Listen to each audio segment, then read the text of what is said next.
esse dia nublado aqui, tá bom demais. Como é que você E está? aí, meu amigo, como vão as coisas?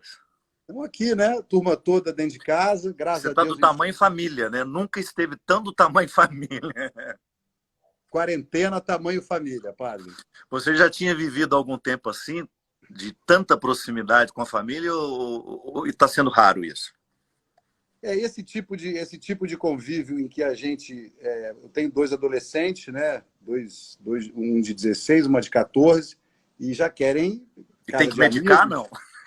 Não, estão sempre ou indo para casa de alguém ou chamando alguém para cá. Então, essa coisa de deles não irem, como de não vir ninguém para cá, transformou essa convivência numa convivência muito mais intensa, mas, claro, né, rola de vez em quando uma gritaria, mas muito bacana, está sendo muito bom. A gente acaba tendo de experimentar algumas coisas que a rotina da gente não nos proporcionava, né? A gente reclama tanto de que precisaria de um tempo mais para isso, para aquilo. De repente o tempo está aí e a gente não sabe como fazer, né? Está todo mundo rico de tempo.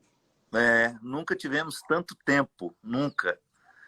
E Fato. essa lida com... Aí que mostra o tanto que a gente, de fato, desaprendeu de tudo isso, né? Eu tenho ficado muito atento àquilo que a vida tem me proporcionado viver e que eu já tinha desaprendido.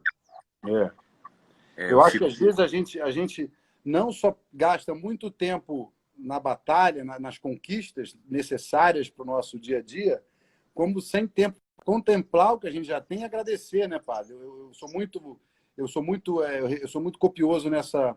Repito muito para os meus filhos da gratidão, né, da gente lembrar de agradecer, porque estão sempre vendo uma outra festa, um outro show, um outro jogo, um outro amigo, e esquece de agradecer por tudo que a gente já tem, né? Acho que isso é fundamental, né? E eu acho interessante também, Márcio, não sei se você experimenta isso, mas de um tempo para cá, de uns 4, 5 anos, talvez, quando se tornou tão fácil o sair de nós, né? Porque o tempo todo nós somos estimulados a viver fora de nós. Sim. Que eu comecei a perceber que eu fui desaprendendo algumas coisas que são fundamentais para eu conviver comigo. Uma coisa, por exemplo, que eu notei, eu nunca estava onde eu estava. Era sempre uma experiência de desafio de ficar com quem eu estava. Então, se eu estava aqui com um grupo de amigos, a minha tentação era pegar o celular e ficar falando com outros. Sim. E quando eu estava com aqueles outros, eu passava a falar, então, virtualmente com aqueles que estavam comigo agora. Então, eu nunca estava onde eu estava. Era sempre uma forma de ficar pela metade nas coisas, de viver pela metade as coisas. Às vezes até mesmo um filme, né? Quantas vezes a gente não consegue deixar o celular de lado porque eu quero ver esse filme agora. Eu tenho ido muito pouco ao cinema, né? De uns tempos para cá, perdi praticamente Nesse momento, o hábito. absolutamente nada. Né? Agora que não vai mesmo. Mas antes, eu me lembro que quando eu ia ao cinema, eu ficava um pouco intrigado de como ver as pessoas não terem coragem de desligarem os seus celulares para viverem aquele momento. Então, elas ficavam ali, mas de alguma maneira estavam conectadas a algumas coisas que estavam acontecendo, porque a gente acaba levando uma pretensão de que todos os lugares precisam de nós, né? Acho que nós precisamos estar presentes em todos os lugares. É quase um desafio da onipresença, né? Que é uma coisa só pertinente a Deus, né? Porque a gente começa a sentir esse falso poder de querer, que pode estar em todos os lugares, de que está em todos os lugares, e deixa de estar no único lugar que você está de fato. Justamente. A meditação traz muito essa coisa, quer dizer, de você parar para viver o presente e focar naquele momento. Porque a gente está sempre em busca, seja lado positivo ou negativo, né? Sempre em busca de solucionar, de resolver, sejam questões pessoais ou de terceiros, ou enfim, de qualquer tipo. Às vezes um problema de saúde, a pessoa sempre está em busca de algo, então é muito difícil a pessoa conseguir parar para viver aquele momento na plenitude. É sempre com a imaginação longe, agora então com um telefone celular é mais difícil até assistir um filme, né? Que antigamente era tão simples.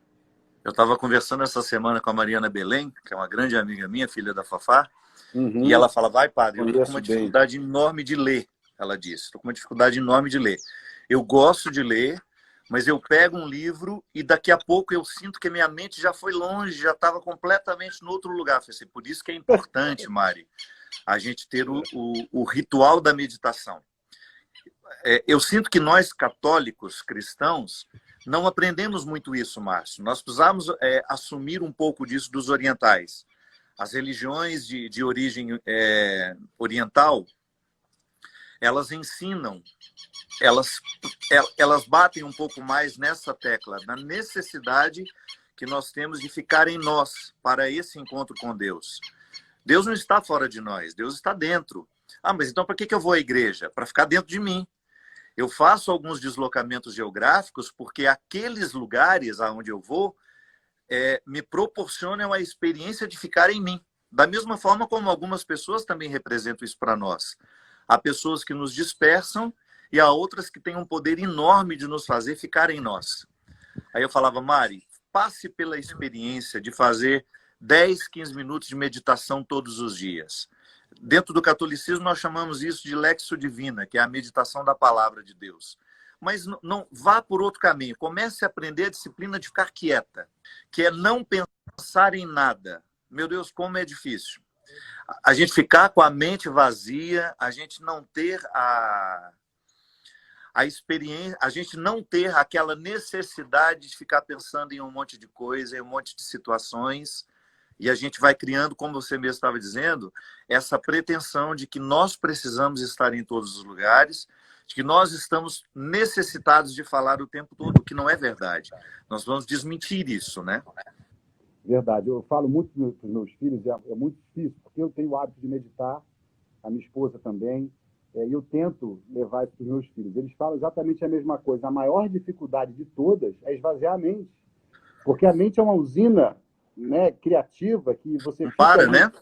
Não para. E a coisa que mais me recupera, de fato, mais do que uma bela noite de sono, mais do que, enfim, ficar em quarentena um tempo em casa e poder descansar e ficar sentado o dia inteiro, é a meditação. A meditação recarrega as energias e é de uma forma diferente, porque é realmente uma questão sua com você mesmo. E é difícil, porque a fuga da meditação é a fuga da gente mesmo. Justamente. A gente não consegue esvaziar o pensamento e focar no parte de dentro, porque, de alguma forma, a gente não está querendo encarar. Então, essa quarentena está sendo muito bacana para a gente se encarar. Isso mesmo. Gente, de fato, se conhecer melhor a família, conhecer melhor os amigos, lembrar das pessoas que, às vezes, estão morando ali próximas a gente e que a gente, por distração, esquece. Tem muita gente que tem um vizinho, que pode ser um vizinho idoso, que mora... Eu lembrei de algumas pessoas, amigos meus, que moram sozinhos, separados, e dei uma ligada, fiz um call e tal. Porque tem gente que está sozinho. Sozinho. É diferente da gente estar sozinho, em casa. A gente está sozinho. Isso. Né? Essa pessoa que não tem ninguém. É muito difícil, não é fácil. É Deus mesmo, essa hora, meditação e muita oração também. Ô, Márcio, mas às vezes as pessoas têm um pouco de dificuldade com a meditação porque elas já imaginam o resultado final. Elas pensam que na primeira vez que elas sentarem ali, a mente vai ficar vazia de cara. Não, não é assim. A gente precisa entender que toda vez que nós ficarmos quietos e até a posição do corpo, isso ajuda muito, né? Eu sempre digo isso para quando eu vou pregar retiro. Cuidado para você não ter muito penduricalho em você. Às vezes nós temos relógio demais, é muito relógio, é muita pulseira, é muito brinco. Então, a meditação é um momento que você precisa estar quase como você veio ao mundo. Veste uma roupa confortável, leve, e permita que a sua mente traga tudo que ela está precisando extravasar. Não adianta você tentar represar os pensamentos. É importante demais a gente deixar a fluência daquilo que nós estamos pensando. E daqui a pouco, a sua mente, depois que ela jogar tudo isso fora, você vai tendo a experiência de ficar calmo, de ficar mais tranquilo. Não adianta a gente ficar pensando, ter uma visão romântica da meditação, de que quando eu me sentar e ficar em posição de meditação, de reflexão, que a minha mente vai ficar quieta. Não. Toda vez que eu prego o retiro, eu sempre falo... Dera, né? Aí seria fácil demais, né, padre? A quietude é um estado que vai além de todo silêncio. O silêncio não é garantia de quietude.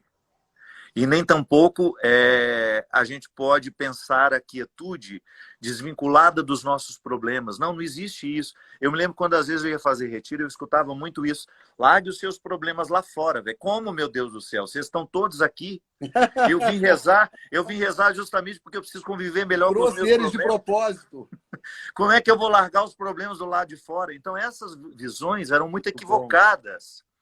Não existe essa história de deixar os problemas lá fora e agora eu não vou pensar neles. Não, eu vou pensar neles com mais lucidez, eu vou pensar neles com mais clareza, com mais entendimento. Eu vou tirar deles o poder opressor, que às vezes os pensamentos, eles são os principais responsáveis pelas nossas ansiedades.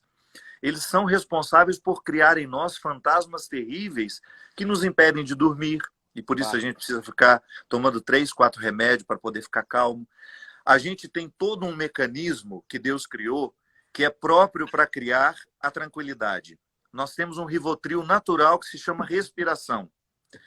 Só que a gente não sabe usar, Márcio. A gente não sabe respirar, né, padre? Vamos sair daí, A gente morre sem aprender.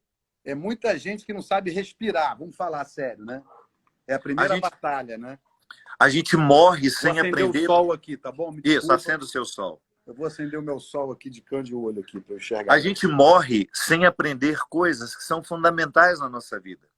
Eu me lembro que quando eu tive a síndrome do pânico, eu tinha um remédio emergencial, não tem problema, já falei o nome aqui, o Rivotril, que eu tinha que, por exemplo, vou chegar no aeroporto, que era o principal lugar das minhas ansiedades, das minhas angústias. Eu pingava umas 3, 4 gotinhas debaixo da língua, esperava ali dentro do carro, aí descia, já meio amortecido. Aí um belo dia, eu comecei, gente, eu não posso ser escravo disso.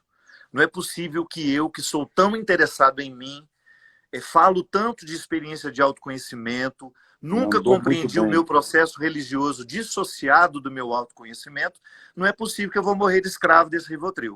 Perfeito. E aí eu comecei a levar a sério aquilo que eu já tinha escutado de alguns psiquiatras, da minha amiga Regina, lá de Campos do Jordão, que é uma monja hinduísta, que tem uma sabedoria imensa sobre tudo isso, e ela me ensina muito. Eu falei, quer saber de uma coisa? O meu Rivotril vai ser minha respiração. Eu vou acreditar nessa história e vou levar a sério. Rapaz, dá muito certo. Dá muito certo porque é um mecanismo seu. Deus lhe colocou com a capacidade de provocar tranquilidade e serenidade em você. Então, aí o que acontece? Quando eu passo a viver desconhecendo isso, eu vou sendo escravo de tudo isso. Aquilo que eu não uso para me favorecer, eu posso, às vezes, usar para me desfavorecer. E há uma reação física quando nós estamos nervosos. O que acontece? A primeira coisa que nos ocorre, a respiração fica curta. Não é? A gente fica igual cachorrinho, respirando pela boca e rapidinho. Porque a raiva ela coloca o seu organismo numa descarga tão grande de coisas ruins que a primeira coisa a se manifestar que alguma coisa está ruim ali é a sua respiração. E aquilo acaba sendo muito, muito difícil para nós. E é bom, por exemplo, nós cristãos católicos, nós temos uma oração que é muito simples. E eu comecei a fazer a minha respiração a partir dela. Que foi a Pat Mansfield que me ensinou isso. Uma pregadora da renovação carismática.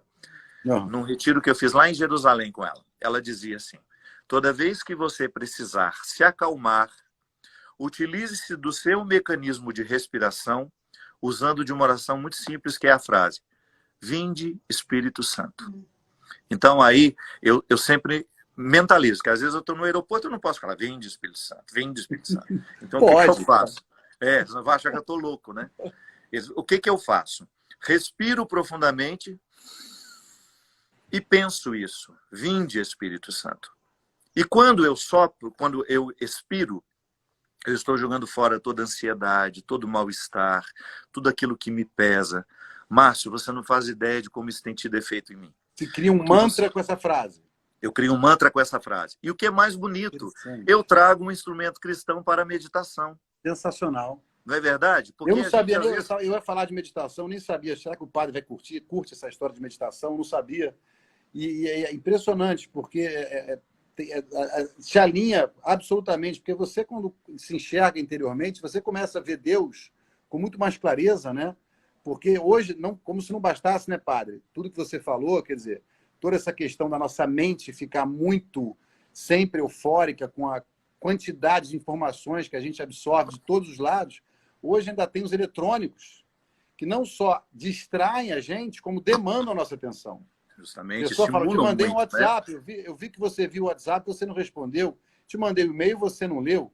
Eu até brinco, eu falo, gente, e-mail primeiro. E-mail virou fax. Esquece e-mail. E-mail para você ler, alguém tem que te avisar que mandou, né? E-mail é a folha que imprime ali para mim. Não manda e-mail. E-mail você me avisa pelo WhatsApp. E aí é onde o telefonema, quer dizer, a ligação virou quase um abuso de intimidade. Claro, as pessoas claro. não se falam mais. Posso te ligar? Quer dizer, eu sou da geração que a pessoa passava no telefone e ligava. Hoje em dia, você ligar para alguém para uma chamada de voz, pô, esse cara folgado tá me ligando. Justamente. Dizer, a gente vive essas duas vertentes, né? Que são bem antagônicas, né?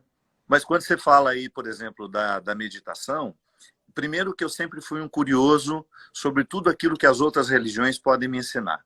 Eu acredito mesmo de que eu sou um cidadão universal, que embora eu tenha uma fé particular, confessional, ligada a uma instituição, eu sou um ser humano situado no mundo, curioso, que tem um enorme prazer de conhecer aquilo que faz bem aos outros. Portanto, eu não tenho nenhum receio de incorporar das outras religiões aquilo que eu sei que vai me fazer bem. Só que existe um dado que a gente precisa retomar, que talvez a gente tenha perdido ao longo da nossa tradição cristã católica, é que a meditação já fazia parte da vida de Jesus, né? Então, tudo aquilo que Jesus vivia com os seus discípulos, no momento em que ele se retirava da multidão, você pode observar, Jesus tem um momento público em que ele é para todo mundo, depois Jesus tem os seus momentos em que ele é para poucos, que eu acho que aquilo fazia parte até de um reabastecimento que ele fazia de si, a partir dos amigos que ele amava, mas depois Jesus tinha um momento de absoluta solidão. Era ele e ele. E é claro que naquele momento de profunda solidão, Jesus extraía o que precisava de si, em si, e do próprio Deus que ele era, e que o habitava também como Pai, como Espírito, porque Jesus é a manifestação trinitária entre nós, né? Ele é a trindade econômica, aquela que se manifestou entre nós. Então, ele tem nele presente a presença do Pai e do Espírito. Então, ele é, naquele momento em que ele fica em si, um exemplo para todos nós. E eu acho bonito porque ele ensina essa receitinha da meditação para a samaritana, naquele encontro lendário, lindo, talvez um dos mais bonitos do Evangelho. A samaritana era uma mulher que não podia ir ao templo. Ela estava negada no direito de entrar no templo, de participar, porque era mulher e porque era samaritana. Ela acumulava duas minorias. E, de repente, ela conta a vida dela ali para Jesus, e foi um momento muito bonito de libertação, que a partir do momento que aquela mulher tem coragem de falar das suas misérias, dos seus erros, ela está se libertando do poder opressor que aquelas misérias e os erros tinham na vida dela. Jesus vai dizer de forma para ela muito simples: mulher, não se preocupe com as restrições que você tem. Eu sei que você não pode ir ao templo. Da mesma forma como você volta a esse poço para buscar água, como um exercício de tradição, porque o pai Jacó havia buscado água nesse poço, então hoje você tem o direito de vir a esse poço, mas pode ser que um dia você não tenha direito de voltar nem a este poço que te liga de alguma forma às suas tradições religiosas. Não se preocupe. Não vai ser aqui, não vai ser ali, nem acolá, mas será em espírito e verdade. Então Jesus, naquele momento, ensinou para ela que a forma mais eficaz de estar em Deus é ficando em si. E é por isso, Márcio, que às vezes a nossa espiritualidade, excessivamente religiosa e pouco espiritual, ela não provoca frutos na nossa vida. Porque às vezes nós somos muito religiosos, isso é, nós vamos ao culto, nós vamos à missa, nós fazemos isso, fazemos aquilo, tudo, mas sempre uma prática exterior. Nem sempre os ritos que nós celebramos exteriormente nos jogam para dentro de nós. Sim. E aí fica sem espiritualidade, fica sem encontro. Quando essa quarentena nos mostra o tanto que nós temos dificuldade de ficar em nós, aí nós estamos entendendo por que nós temos tanta facilidade de sermos religiosos e às vezes tão pouco espiritualizados. Porque a espiritualidade só é possível aos que sabem ficar em si.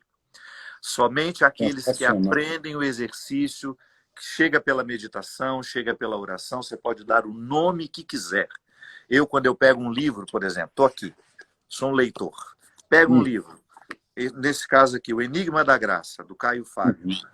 Eu abro, o Caio Fábio passa a ter uma influência sobre mim, porque são as ideias dele, a reflexão teológica que ele fez. Então, de alguma maneira, o Caio me proporciona ficar em mim. Porque quando eu leio um tratado, justamente eu estou fazendo um contato com a minha verdade. Até para eu compreender alguns conceitos que o Caio me coloca, eu preciso mergulhar nos meus. Quando você fala cadeira, eu naturalmente lembro das cadeiras que eu tenho na minha casa. Quando você fala cortina, o seu significado de cortina é um, para mim é outro, porque eu vou me recordar daqueles que eu tenho em casa. Então, toda e qualquer leitura, toda e qualquer experiência de conhecimento me coloca num contato com os meus conceitos, com a minha realidade. E a partir daí, eu posso crescer ou não. Tudo vai depender de como nós vamos interpretar essa experiência de ficar em nós. É por isso que eu tenho, às vezes, assim, fico olhando com muita preocupação essas gerações que estão indispostas ao cultivo da intimidade, do silêncio, essa geração que nós estamos formando, que certamente você vê os desafios na sua casa, de ser pai desses meninos. É difícil criar nesses meninos o hábito de uma leitura mais demorada. Nós somos a geração dos resumos, nós não queremos ler a obra, nós queremos alguém que nos dê o resumo. Não, e hoje, mais do que a facilidade de se perder o foco de qualquer forma, porque são vários, né? Tem o celular, tem a televisão, enfim. Eu vejo, eles assistem o filme, jogando um jogo, aí então, na verdade, eles escutam o filme. Vem o jogo, assistem o filme, e às vezes eu falo alguma coisa, eles chamam a atenção, ele vai e responde. Ele está respondendo e no meio da resposta, se acontece alguma coisa no filme que interessa, ele já... Pera, espera um minutinho, pai. Quer dizer, estava me ouvindo, estava ouvindo o filme, o jogo e o dedo no botão jogando. Os especialistas até dizem que eles acumulam alguns limites, mas eles acumulam algumas vantagens sobre nós, no sentido de ter uma percepção mais ampla.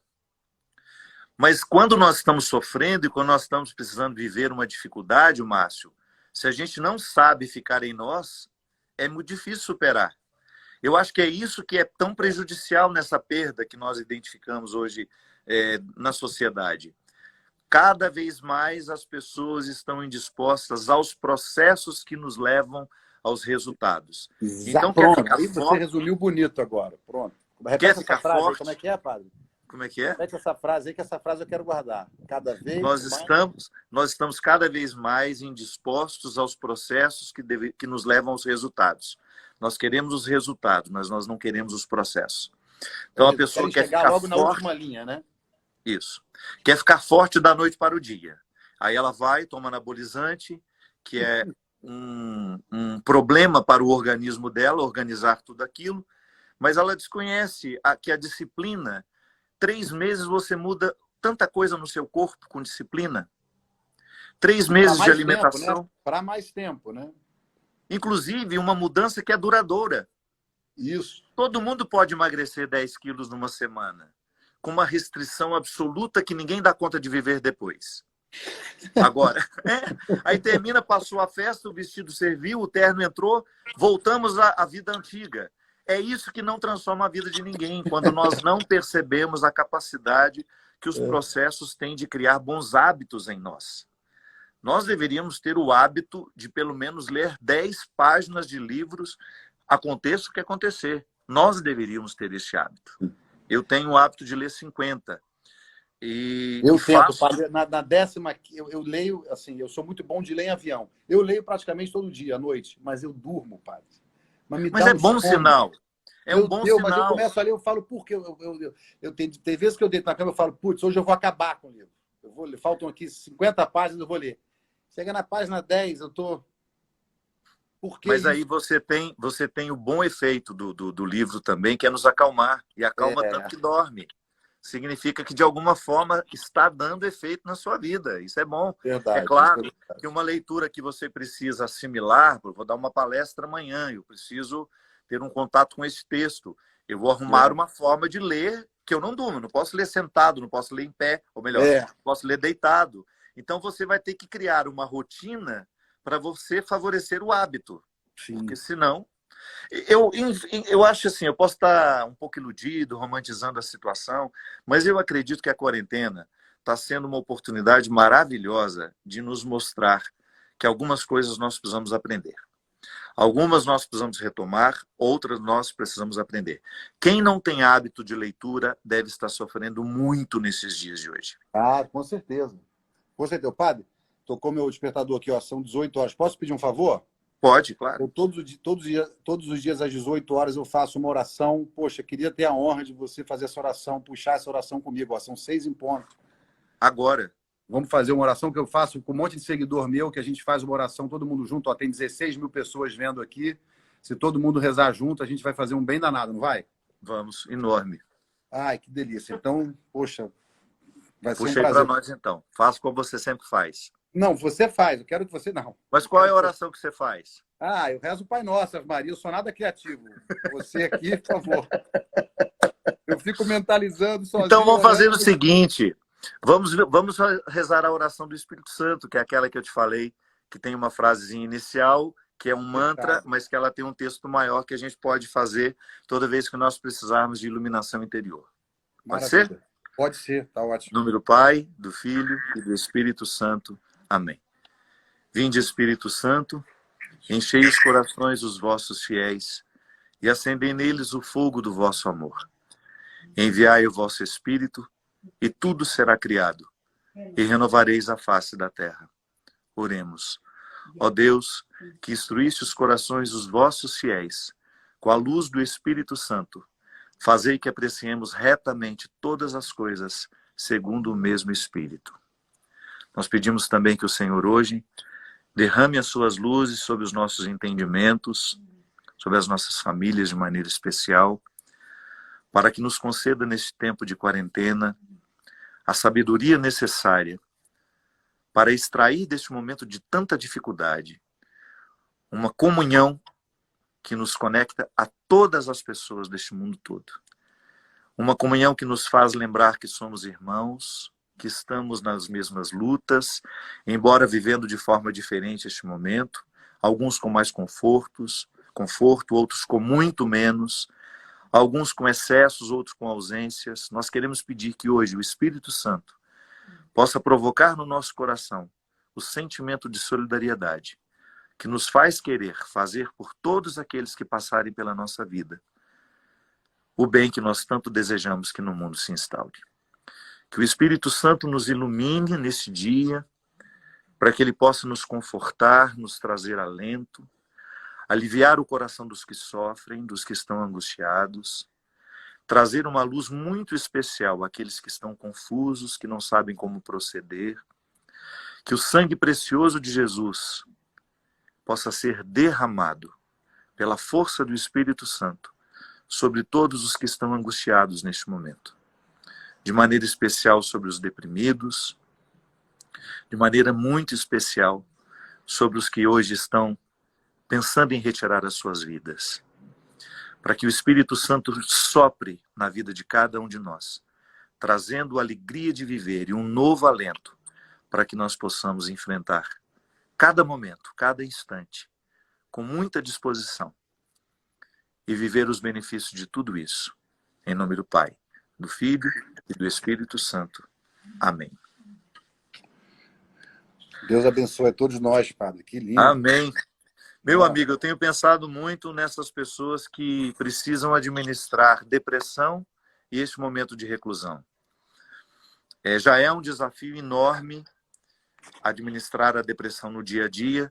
Imagine você com essa restrição de às vezes ficar apartado de pessoas que nós amamos, com uma preocupação a mais, que é como estão essas pessoas, como ficarão essas pessoas, como é que nós ficaremos depois de tudo isso. Tenho pensado muito, mas muito mesmo nessas pessoas. Nossa, isso é muito... A minha mãe outro dia me insistiu para vir aqui. Ai, meu filho, eu estou morrendo de saudade de você, dos meninos, da Andréia. Falei, mãe, melhor você não vir, enfim, é aquela mistura, né? Ela está sozinha, mora com o marido, enfim, mas só os dois. A vontade de dar um abraço, de estar perto, né, padre? Mas é isso aí. A gente tem que saber resistir também nesse momento e não botar em risco quem a gente ama, porque a vontade que dá depois de um tempo é abraçar e beijar. Mas é muito delicado mesmo. Porque a fragilidade que se estabelece no momento quando uma pessoa tem depressão é uma fragilidade que às vezes precisa de muito amparo de outras pessoas para a gente suportar, né?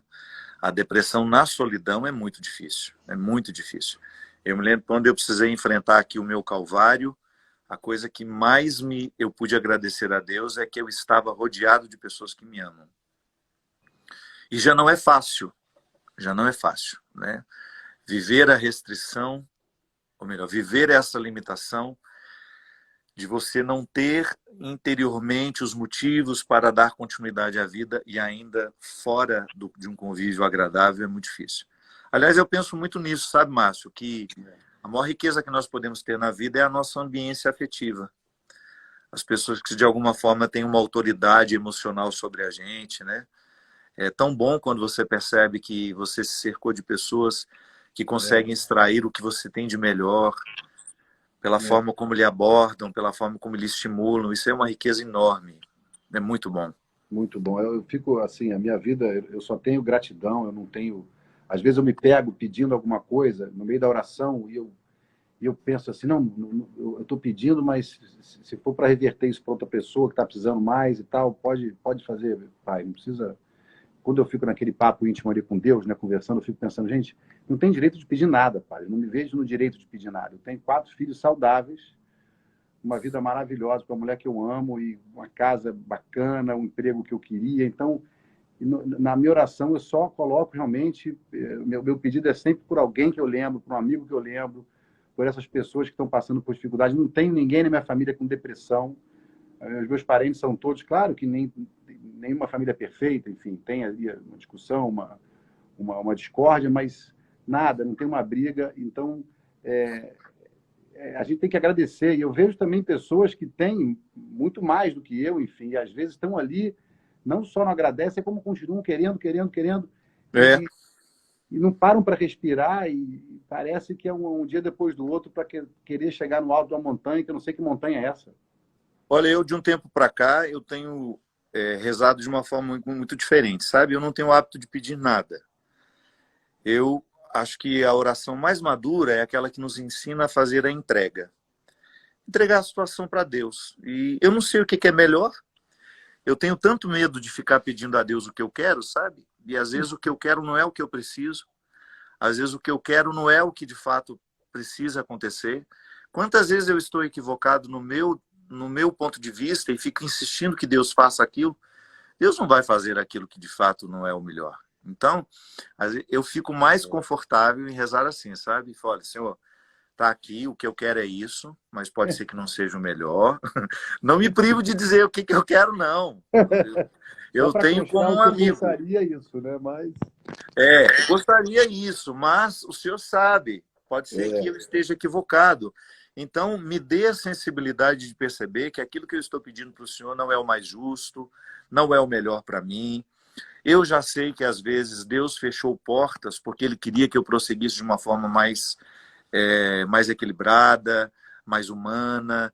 Muitas portas foram fechadas e depois eu agradeci a Deus. Muitas perdas me ocorreram, Márcio, e depois eu entendi que aquilo foi um livramento. Foi perda coisa nenhuma. Então, às vezes, se eu fico pedindo a Deus que faça, eu fico preso numa oração imatura, sabe? Sim. Eu acho que a oração de entrega, eu me sinto mais confortável em fazê-la. Às vezes eu fico vendo as pessoas rezarem, né? E dá a impressão de que aquilo é alguém humano, limitado, marcado pelo pecado, marcado pela falta de entendimento, dando ordens a Deus.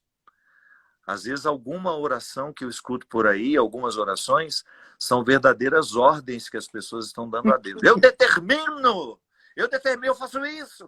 Pelo amor de Deus. A gente tem que tomar um cuidado. Deus, né?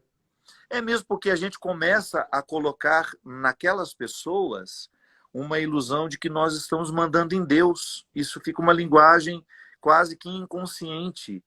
O líder religioso precisa tomar muito cuidado como ele reza em público, porque senão pode causar nas pessoas que estão rezando com a gente essa ilusão de que nós temos um canal diferente com o Senhor. E não. Eu não tenho que dar ordens a Deus. A minha oração não pode ser uma experiência de dar ordens a Deus. Eu quero que isso aconteça. Eu determino que isso aconteça. Não, eu posso determinar sobre mim. Se eu quiser determinar alguma coisa, eu não posso determinar sobre o que Deus fará. Eu determino sobre o que eu posso fazer. Claro. Está confundindo a fé com ordem. Com ordem.